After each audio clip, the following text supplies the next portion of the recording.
இயேசு உங்களை நேசிக்கிறார், உங்களை மிகவும் நேசிக்கிறார். இயேசு தன்னுடைய சீசர்களை வரவழைத்து அவரை பக்கத்தில் வர சொல்லி அவர் என்ன சொன்னார் அப்படிங்கிறது தான் நம்ம இந்த வேதத்தில் பார்ப்போம். இது எங்கே இருக்குது அப்படின்னா லூக்கா எழுதின சுவிசேஷம் 9வது அதிகாரம் 1வது வசனத்திலிருந்து 6வது வசனம் வரைக்கும் நாம் அந்த வசனம் பார்ப்போம். அவருடைய வார்த்தை என்ன சொல்லியிருக்கிறார், அவருடைய வார்த்தையை தான் அப்படியே எழுதி வச்சுருக்காங்க. அவர் என்ன சொல்றாருன்னா, இயேசு அவர்னா இயேசு தம்முடைய 12 சீசர்களையும் வரவழைத்து, அவருக்கு 12 சீசர்கள் உண்டு, அந்த 12 சீசர்களையும் என்கிட்ட வாங்க அப்படின்னு அவர் கூப்பிட்டு என்ன சொல்றாருன்னா, உங்களுக்கு அவர் சொல்றாரு, சகல பிசாசுகளையும் துரத்தவும் வியாதி உள்ளவர்களை குணமாக்கவும் அவர்களுக்கு வல்லமையும் அதிகாரமும் கொடுத்து. அப்பா அவர் என்ன சொல்றாருன்னா, பிசாசுகளையும் வியாதி உள்ளவர்களை குணமாக்கவும், பிசாசு இருக்கிறவங்கள துரத்தணும், வியாதியா இருக்கிறவங்கள குணமாக்கவும் அவர்களுக்கு அதிகாரம் கொடுக்கிறார். அப்போ அவர்கிட்ட அதிகாரம் இருக்க போய் தான் அவர் அதிகாரத்தை கொடுக்கிறார். இப்போ முதல்வர் இருக்கிறார், அவரு இதை பண்ணுங்க அப்படின்னு கட்டளை எடுக்கிறார், அதிகாரத்தை சொல்றாரு. அவருக்கு கீழ்ப்படிந்து அவருடைய அதிகாரிகள் நடக்கிறாங்க, அதை சொன்னபடியா நடக்கிறாங்க. அவரிடத்துல அதிகாரம் இருக்கு.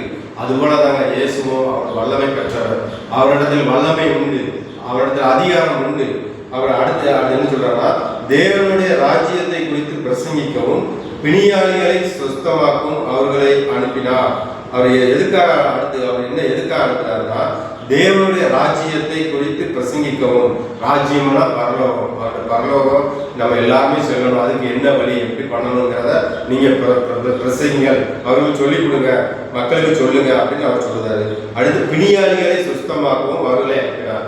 பிணியாளிகளை சுத்தமாக்கவும், நோய் கஷ்டம் வேதனை துன்பம் அப்படிலாம் இருக்கும்போது அதை சுத்தமாக்கினா சரியாக்கிறதுக்கு அவர்களை அனுப்புகிறார். அந்த அதிகாரத்தை கொடுத்து அனுப்புகிறார். அப்பொழுது அவர் அவர்களை நோக்கி, வலிக்கு தடியையாவது பையையாவது அப்பத்தையாவது காசையாவது எடுத்துக்கொண்டு போக வேண்டாம், 2 அங்கிகளை கொண்டு போக வேண்டாம். அவர் நீங்க எப்படி போனா அப்படின்னு சொல்றாருன்னா, நீங்க போகும்போது எதுவுமே நீங்க தேவையில்லை. தடினா ஊன்றுகோலுக்காக பயன்படுத்துவாங்க, எதிரிகளிலிருந்து பாதுகாக்கிறதுக்கு அதுக்கு பயன்படும். அந்த மாதிரி எதுவுமே தேவையில்லை, தடி தேவையில்லை, அப்பம் சாப்பாடு. சிலவங்க ஊருக்கு போறாங்கன்னா 3 நேரம் 2 நேரத்துக்கு சாப்பாடை கட்டி அதை கொண்டு போவாங்க, சேஃப்டியா போய் பசிச்சேன்னு சாப்பிட்டுக்கணும். இவர் அப்படிலாம் நீங்க போக தேவையில்லை, உங்களுக்கு எல்லாமே நான் தருவேன், எந்த நேரத்தில் என்ன தேவையோ அதை நான் தருவேன் அப்படிங்கிறதுக்காக அவர் என்ன சொல்றாரு, நீங்க எதையும் எடுத்துக்கொள்ளாம போங்க.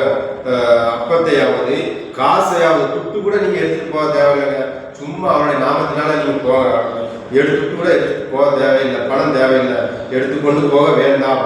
ட்ரெஸ் தேவையில்லைங்க, 2 அங்கிகளை கொண்டு போக வேண்டாம். 1 ஏற்கனவே நீங்க போட்டிருப்பீங்க, இன்னும் 2 நீங்க கொண்டு போக தேவையே இல்லை, அது கூட நான் உங்களுக்கு தருவேன் அப்படிங்கிறது அவர் சொல்றாரு. எந்த வீட்டில் நீங்கள் பிரவேசிக்கிறீர்களோ அங்கே தங்கி அங்கிருந்து புறப்படுங்கள். நம்ம ஊருக்கு போகும்போது ஏதாவது வீட்டில் நம்மளை உபசரிச்சு, சரி வாங்க எங்க வீட்டில் தங்குங்க, எங்க வீடு ஆசீர்வாதமா இருக்கட்டும்னு ஏற்றுக்கொள்வாங்க. ஏற்றுக்கொள்வதுன்னா எப்படி, இயேசுவை ஏற்றுக்கொண்டாதான் அவருடைய சீசர்களாக நம்மளை ஏற்றுக்கொள்வார்கள். அப்ப அந்த விதத்துல நம்ம தங்கி கொள்ளலாம்.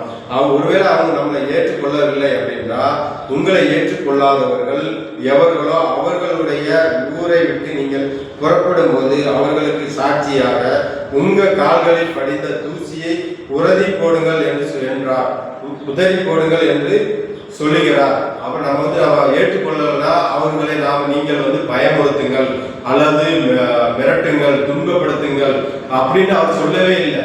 சொல்லுங்க, ஏற்றுக்கொண்டா அவருக்கு நல்லது, ஏற்றுக்கொள்ளலன்னா விட்டுருங்க அவ்வளவுதான் அப்படின்னு சொல்லிட்டு அவர் சொல்றாரு. இயேசுவே அதான் சொல்றாரு, யாரையும் பயமுறுத்தவோ நயங்காட்டவோ வஞ்சகம் பண்ணவோ அவர் சொல்லவே இல்லை.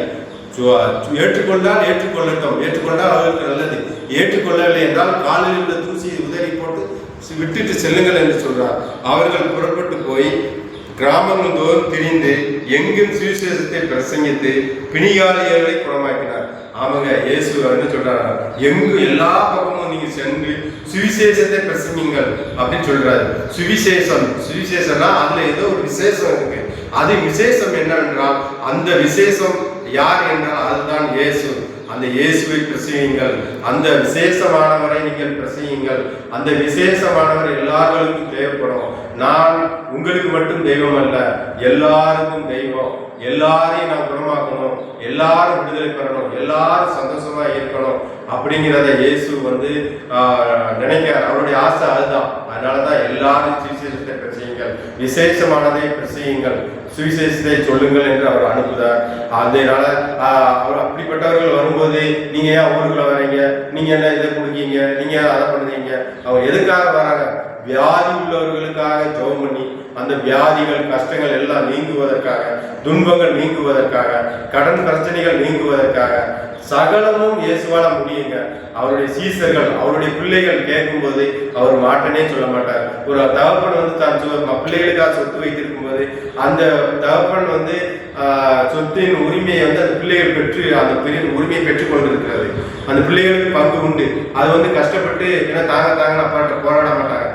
நீங்க எனக்கு பங்கு உண்டு, நான் சுதந்திரம் அனுபவிப்பாங்க. அது போலதான் சீசர்களாகிய சுவிசேஷர்களும் நான் பெற்ற அந்த சந்தோஷத்தை எல்லாரும் பெறுங்கள் என்று வீதிகள் தோறும் கிராமங்கள் தோறும் சென்று இயேசுவை நம்புங்கள், இயேசுவை விசுவாசிங்கள், நன்மைகளை பெறுங்கள் என்று கூறுகிறார்கள். முடிந்தால் அவர்களுக்கு உதவி செய்யுங்கள், உபத்திரவம் பண்ணாதீர்கள், அவர்களை துன்பப்படுத்தாதீர்கள். இயேசு உங்களை நேசிக்கிறார். ஆமென்.